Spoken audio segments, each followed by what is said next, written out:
देश में आज से आजादी के अमृत महोत्सव से स्वर्णिम भारत की ओर कार्यक्रम की शुरुआत हो गई है। पीएम नरेंद्र मोदी ने आज वीडियो कॉन्फ्रेंसिंग के जरिए इस कार्यक्रम में हिस्सा लिया, जहां पीएम मोदी ने बटन दबाकर कार्यक्रम का उद्घाटन किया। वही कार्यक्रम के दौरान पीएम ने संबोधित करते हुए कई बातों को लेकर चर्चा भी की। पीएम मोदी ने कहा कि ब्रह्म कुमारी संस्था की ओर से आजादी के अमृत महोत्सव से स्वर्णिम भारत की ओर कार्यक्रम की शुरुआत हो रही है। इस कार्यक्रम में स्वर्णिम भारत के लिए भावना भी है और साधना भी है। इसमें देश के लिए प्रेरणा भी है और ब्रह्म कुमारियों के प्रयास भी है। पीएम ने कहा कि आज हम एक ऐसी व्यवस्था बना रहे हैं जिसमें भेदभाव की कोई जगह न हो। एक ऐसा समाज बना रहे हैं जो समानता और सामाजिक न्याय की बुनियाद पर मजबूती से खड़ा हो। हम एक ऐसे भारत को उभरते देख रहे हैं जिसकी सोच और अप्रोच नई है और जिसके निर्णय प्रगतिशील हैं। अमृत काल का ये समय हमारे ज्ञान, शोध और इनोवेशन का समय है। हमें एक ऐसा भारत बनाना है जिसकी जड़ें प्राचीन परंपराओं और विरासत से जुड़ी होंगी और जिसका विस्तार आधुनिकता के आकाश में अनंत तक होगा। जब संकल्प के साथ साधना जुड़ जाती है,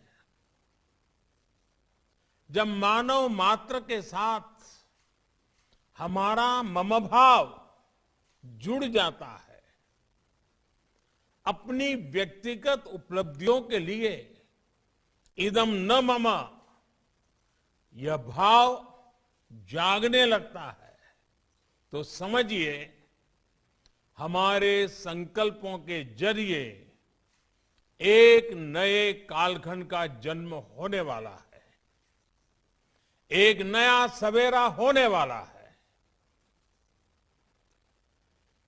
सेवा और त्याग का यही अनुभव आज अमृत महोत्सव में नए भारत के लिए उमड़ रहा है। साथ ही पीएम मोदी ने कहा, दुनिया जब अंधकार के गहरे दौर में थी तब महिलाओं को लेकर पुरानी सोच में जकड़ी हुई थी। तब भारत मातृशक्ति की पूजा देवी के रूप में करता था। हमारे देश में गार्गी, मैत्रेयी, अनुसुईया, अरुंधति और मदालसा जैसी विदुषियां समाज को ज्ञान देती थी।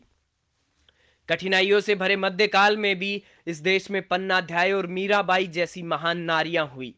साथ ही मोदी ने कहा कि देश के लोकतंत्र में भी महिलाओं की भागीदारी बढ़ रही है। 2019 के चुनाव में पुरुषों से ज्यादा महिलाओं ने मतदान किया है।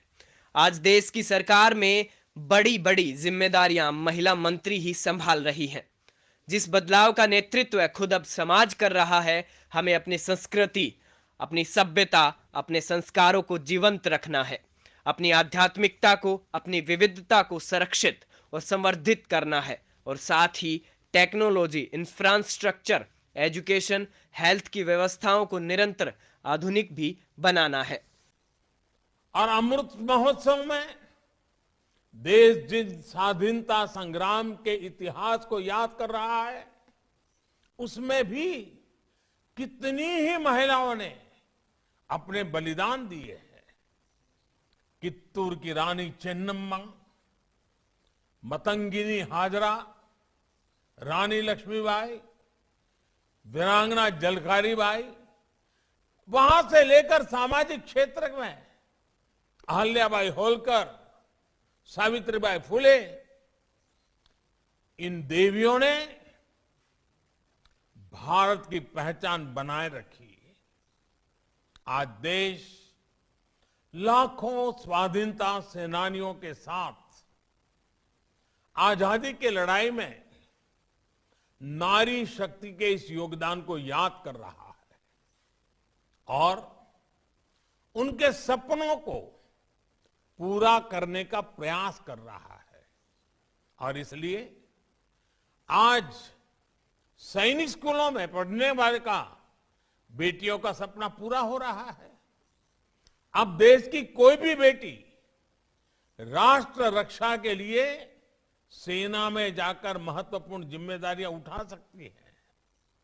महिलाओं का जीवन और कैरियर दोनों एक साथ चले, इसके लिए मातृ अवकाश को बढ़ाने जैसे फैसले भी किए गए हैं। देश के लोकतंत्र में भी महिलाओं की भागीदारी बढ़ रही है। वहीं कार्यक्रम के दौरान प्रधानमंत्री ने ब्रह्म कुमारियों की 7 पहलों को बटन दबाकर हरी झंडी दिखाई।